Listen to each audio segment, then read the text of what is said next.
Hi, my name is Despina Nicola, and I am from Dare to Begin Life Coaching.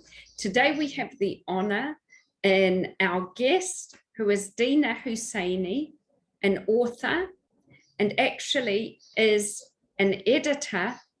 And actually, can you tell us exactly what your title is? Thank you very much, Despina. Hi, everyone.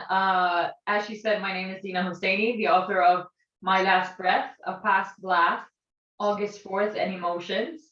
And my actual title is Story Consultant. So basically, I take your story and I restructure it and I give it sort of like the oomph and flavor that it needs. And with the editing, we can go through and everything else that the story needs, basically. And I have had the honor of working with Dina. She's a very close friend of mine, and she helped me write my books from scratch. I've got Enough is Enough and Dare to Begin. And from scratch, you took me through the whole process and actually made me write them.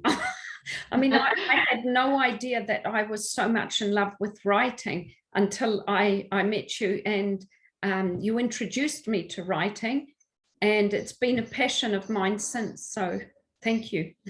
You're welcome. Because I believe in you, you know. Oh, thank you so much. It was a lovely process, actually.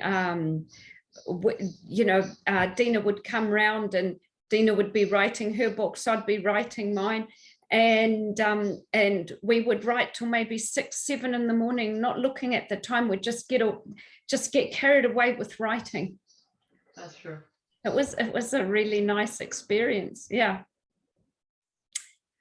So can I ask you some questions about how to be an author? I mean, the process of writing a book. Do you mind? Sure. No problem. Of course. We're going to pick your brains today. That would be great. Yeah. So the first question I want to ask you is, have you ever considered writing under a pseudonym? Pseudonym, yeah. Most writers and authors, they choose a pseudonym to write with. I always thought about it. I never considered it. I might consider it soon, but I never considered the pseudonym because I want people to know who I am and what my stories are. But having a pseudonym is not a bad idea. You can have it just for your work to speak for itself, not for you to speak for your work, you know? Okay. So do you know, does it benefit you as a writer or as a person? It helps authors, as you know, if they want to concentrate on their craft and they don't want, people to know them as the author. And for example, let's say, for example, we have the author who wrote Harry Potter, and she goes and writes something now under a different name that has nothing to do with children's books. It's all adult stuff. You can do that. It's a good thing to do that because you're honing on a different craft. You're trying to build yourself as an author and you're creating something different for you, but you don't want them to associate you with your past, with what you wrote in the past. So it's a good idea to have pseudonym. Every author should have a pseudonym, to be honest. If you want to put out there, let's say, I don't know, somebody is into romance and writing romance, but wants to try the genre of serial killers, and they go for that genre. It's not a bad idea. It's actually a good idea. Now, my books are non-fiction. Okay, so they're true. They're talking more about how to get over things, self-help books. You write a lot of fiction books. Can you tell me a little bit about the creation of maybe characters? How do you find, do you find it's quite therapeutic to write about a character, to become that character, to bring something that's not real, to bring it into a reality in writing? Yeah. When it comes to my characters in specific, sometimes I base them on real people. So I sort of have this conversation with the character and like assume how the conversation would take place, how would they react. I'll put them in characters. But if I want to start characters, try to create characters from scratch, I look at the things that not many people will look at, like their favorite music, what they want to be when they grow up, or what are they working with, right now as a character. So basically I create their resume. Okay. Each character has their own resume created from scratch, from the age until the day that they die, what their favorite food is, who their family is, where they work, where they live, what they studied. Every single detail of that character goes in that resume. The resume is the most important thing as character building. And the other thing that I add is, for example, my main characters, they have unique songs representing them. For my minor characters, I have like everyday songs that we listen on the radio, but songs that actually mean something and they have like a deep crevice for the character, I use it for the main characters. That is amazing. I mean, to create nothing. I mean, from nothing, you're creating something like a real colorful, vivid personality with their own song, right up to their own song. Yeah. Now, it was quite a confusing time for me when I wrote my first book, Dare to Begin the Process of Healing. What advice would you give somebody who's trying this for the first time, trying their writing, sort of thinking of writing a book for the first time? What advice would you give them? Okay, the first thing I would give them, the first important thing is be patient. You have to have patience. Okay, I do know a lot of people who don't have patience when they write books. I'm not saying who. Are you referring to anyone in particular? Yeah, probably. Yeah. So patience is the most important thing. Okay. And second is to create your own outline. There are so many outlines out there right now in the world, and everyone can go with every single outline and use any kind of outline. But my advice is you would to buy the book called Save the Cat Writes a Novel. That's a basic step-by-step guide for beginners to write novels. What kind also, of, sorry, not self-help, you're talking about novels. Yeah, and any book can go with that book. Could you say the name again? Save the Cat Writes a Novel. Okay. That one can be found on Amazon. The author Jessica Brody is one of the best authors I've ever gotten the chance to learn from. She has really changed my writing. And the step-by-step guide she has in the book teaches non-writers to become writers. And authors who want to write self-help book, it's amazing. It blows your mind. Yeah, sorry, just the book. What was it? Save the Cat? Save the Cat Writes a Novel. Can you tell us exactly what were the key things you picked up from that book? Basically, there are 15 steps, okay, where your novel start. Basically, you have to start with a problem. Okay, every book, if there's no problem introduced, like you're introducing us to the theme of the story, there's no point in writing the story. We don't want a backstory of the entire life of the character, where they went to school, why they're going to school, and all that. That's boring.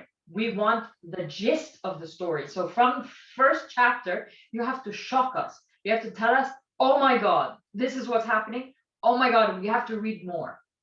Like recently, I've read a lot of books that from the first chapter, I kept reading. Some books from the first chapter, I couldn't continue reading because it was boring, and I didn't feel attached to the characters. Mainly every single book, you have to have this in mind. Your characters are the most important aspects of the story, because people remember characters, they don't remember the plot. Okay? In any movie or story or book or music, it's the characters that are memorable, not the story. Interesting, yeah. Now, talking about though, I just want to ask you a little bit about how do you develop a character? Okay, let's create a character right now, okay?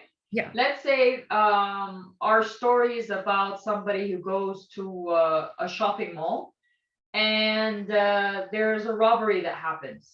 So our main character is shopping for, let's say, nappies, because, you know, he's babysitting or something.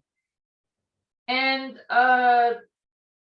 looking at the shopping mall, the supermarket, the robbers are there, and the character has to find out what to do, like figure out what to do first.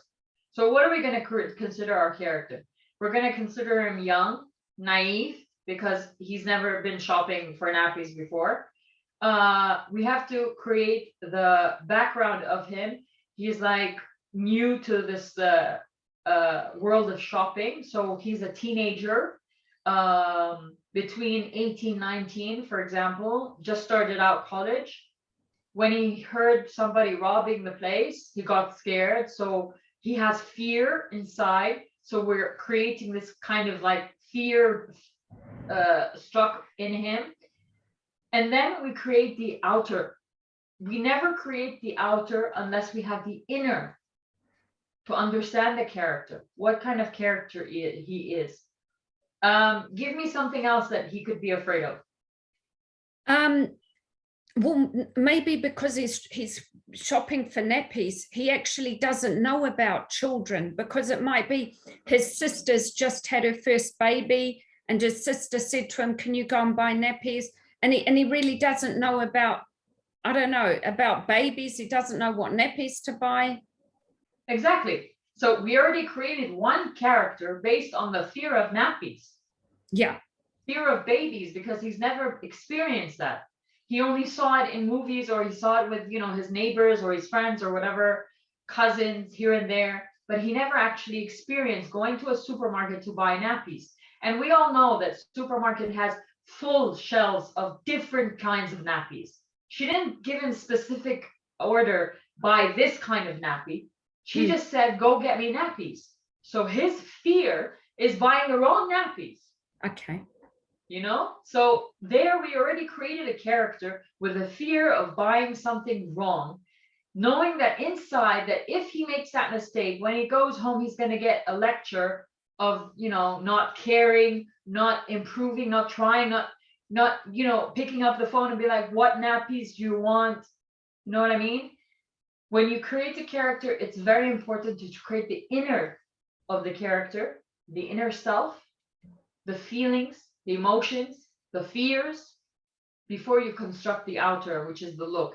Not many authors worry about their skin color, their eye color, their hair color. It's all about their characteristics, because at the end of the day, we want readers to visualize that character in their own sense of mind. You know, sometimes, yes, we add external look about the hair. If the hair is important, like an important point of the story, for example, the mermaid with the red hair, so we have to add the red hair as a, you know, symbol of the story.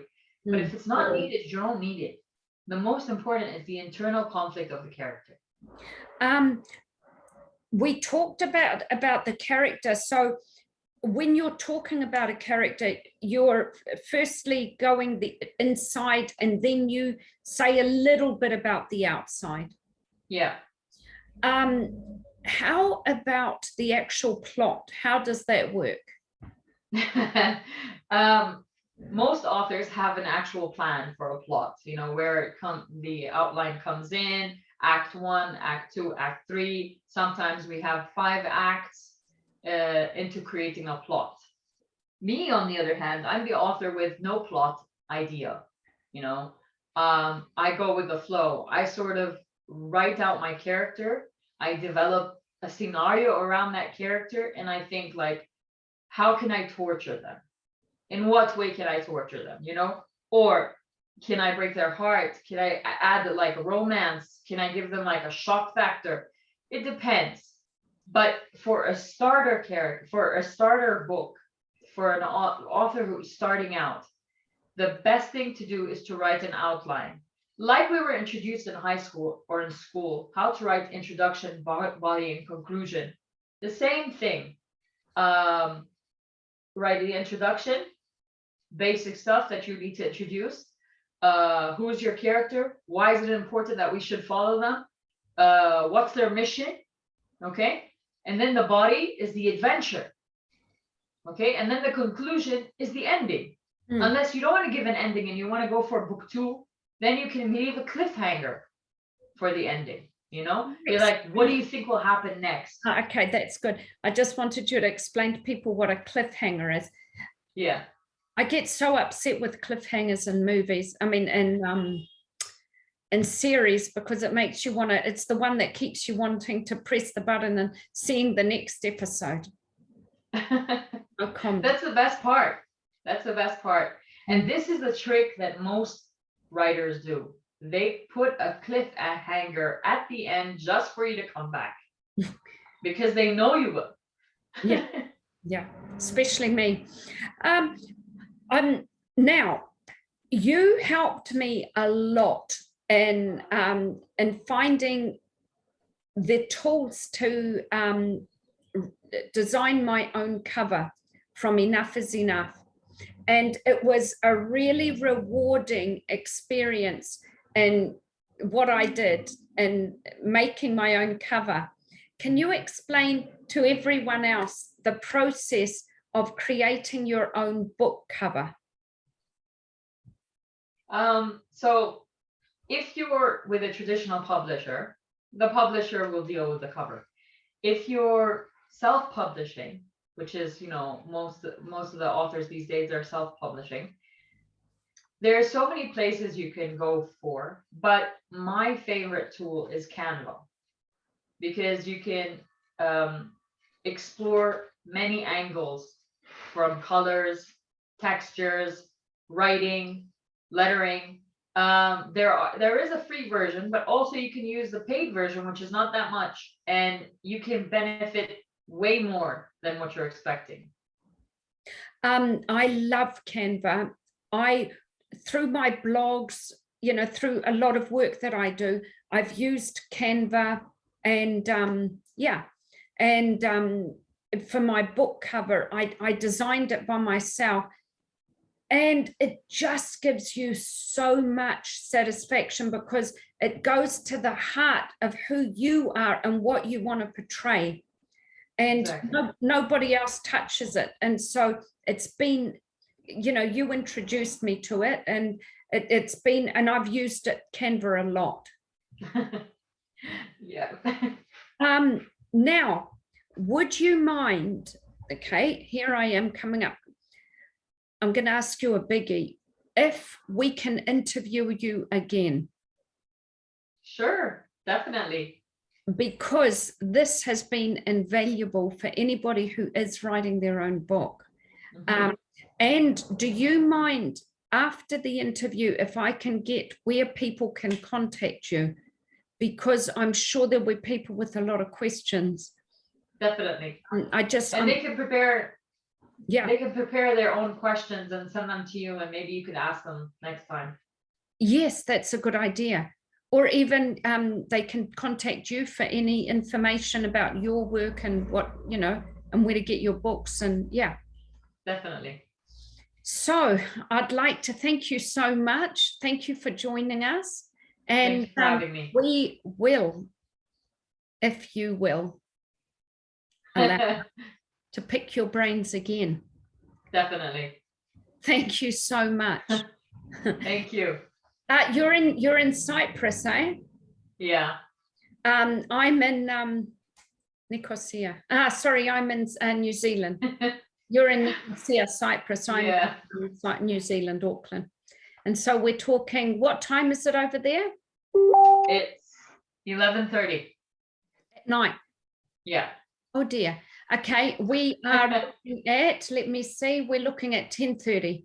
So we're 10:30 in the morning and Wow. you're 11:30 at night. So look Yeah.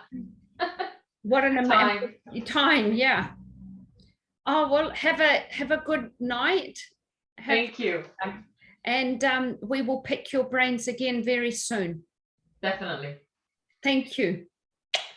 Peace. Bye. Bye.